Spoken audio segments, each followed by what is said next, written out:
am the League of Shadows.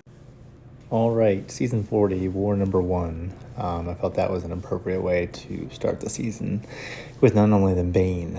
And it's appropriate because we're playing Legion. Maybe that's a stretch, but yeah, so with GT40, we did win a war title last season, which was my goal since I started playing this game, so that was kind of awesome. So thanks guys at GT and for everyone's hard work and officers, all that kind of good stuff. So I'm very, very thankful. All right, season number 2 for GT40.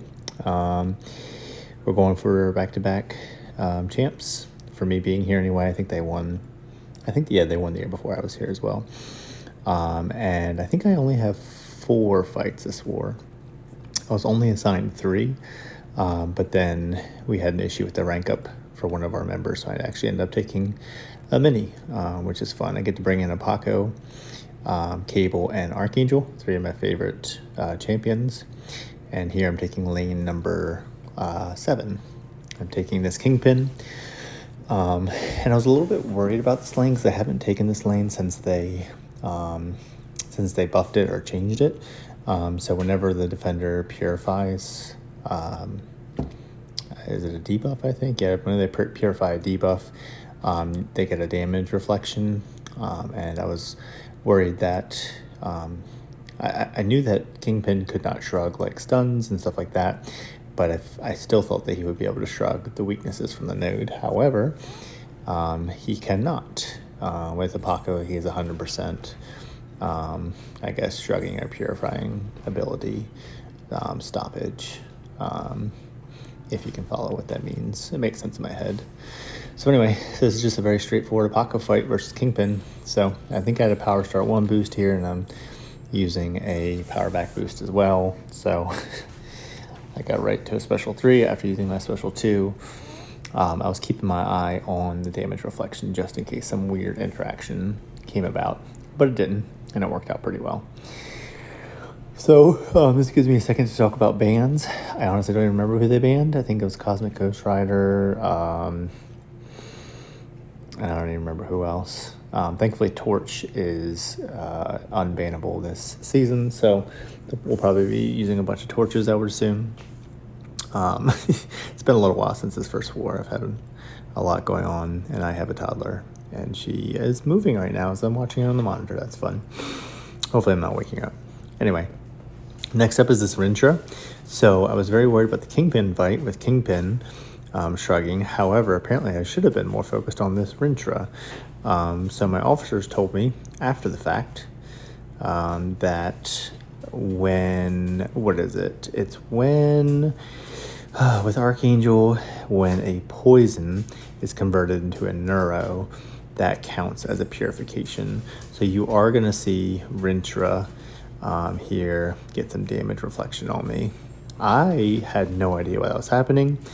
I was assuming it was because the armor breaks were falling off and there was some weird interaction with Archangel, but that was not the case. I would assume that the neuros probably reduce its potency in some way, because it didn't do very much damage to me at all. I would think it would have done more damage. At the very end of this fight, you'll see that I think I throw a special 3, and I was like, oh no. I was like, please do not reflect 50% of that special 3, but it did not. So looking here, I'm taking a little bit of damage. He's got, what, 4? I just got hit in the face there because I suck. 4 neuros, and then I throw that. I don't know. I didn't get a whole lot of damage reflected back to me. So, yeah, so that was an interesting interaction. Whenever poisons get converted to neuros, it counts as a purification. So, anyway, that was that fight, and I think that was it for that night. I woke up the next day, went to work, and then I just had these 2 fights left. I had Korg on Path 7. It's been a while since I've counted. Path 7, my alliance mate ESP or ECP took the first fight. I don't remember who it was or who used. Maybe Domino with a Nimrod, not sure. But I'm taking this Korg with a Paco. So I actually take a lot of damage here, which is interesting. I get comboed to the face, which makes sense as to why I take damage. But but I can't remember why, but somehow I took damage here quite a bit too. Enough to get me a little worried. Oh, I see. Okay. After watching it, I see that's my fault because I'm an idiot. When I heavy him, it counts as thorn damage, which I feel like I knew, but I just really didn't care. And then that looks like I took some recoil damage. Yep, I threw another heavy there. Okay, so that makes sense. That's not really a big deal, except for that part. I took a combo. Okay, so I remember like in the fight, I looked at my health. I was like, what the hell? I was like, I'm down to 64%, but it makes sense with the thorn damage and the recoil and getting hit in the face because I'm a scrub. He wasn't being too cooperative here with throwing a special, and it got me a little worried there, but it all worked out. I'm in the corner, but throw my heavy, throw my special 3, and I don't think this kills him. I think it takes him down to like 2% maybe. Let's see how good my memory is. Drum roll. It's garbage because I'm old. Okay, so that was good. That went well. So we were supposed to send a Corvus here for MODOK Mini Brute Force, but we had some issues with the rank up, so I was assigned it here with a Paco. I was given the strategy of parry heavy and throw special 3s. I have my power back boost on. The only thing to look out for is to parry in the beginning and then wait so that the disorient immunity from a Paco takes effect, which I did.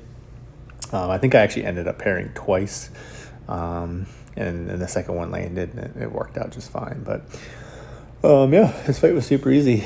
I think I did get tagged with one special one, but I had an invul boost, so I took care of that, and even if it would have hit me, it wouldn't have killed me. So I take that parry there, and then I disorient up, and I'm just waiting to go disorient immune, but then there's also brute force, so I was like, I should probably try to hit him, and now I am disorient immune. So the only thing I have to focus on this fight now is landing my parries, not taking brute force for 3,000 seconds, so it would kill me, and then I can't remember the first thing I said, but if I didn't say it already, dodging his special ones. So I could push him to a special 2, it's just they're a little harder to dodge, so I just stuck to special 1s, threw my heavies. Like I said, game plan, get to a special 3, because MODOK cannot auto block a special 3, but if I threw a special 2, he would auto block that, and that would give him a shit ton of power, and then that just would not be good. So thankfully, as long as I don't accidentally throw a special here, I'm pretty good. I tried to dex that, I think, but I ended up parrying it, which is kind of strange. But anyway, throw my special 3. It's got this funny animation because he's MODOK. I'm excited to see MODOK and the new Ant-Man. I'm excited to see who it is. Somebody's theory was that it was Yellow Jacket from the first one. It's interesting to see if that's true. Anyway, back to it. Just going back to my parry heavy. It's a long fight, but very safe. I think oh, never mind. I thought he smacked me there with the special one. Maybe he already smacked me. No, maybe he doesn't smack me with the special one. Maybe it's just a combo because, like I said, I'm hot garbage. Yeah, so that's about it. I throw my special 3 here, and he goes bye-byes. So, a very good first war. Took 4 fights, used a Paco. I love a Paco because he has like 1,000,000 health. And he hits really hard. Oh, I see he has 1% left. That's what I was thinking of with Korg. Let's see, we finished the map with 2 deaths, I believe, which is not bad for a new tactic and first war of the season.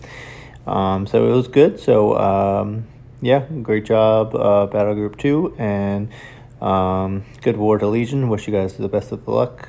I can't talk right now. For some reason, I can't. Anyway, best of luck in the future. Hope that you guys have a good season, and thanks for watching.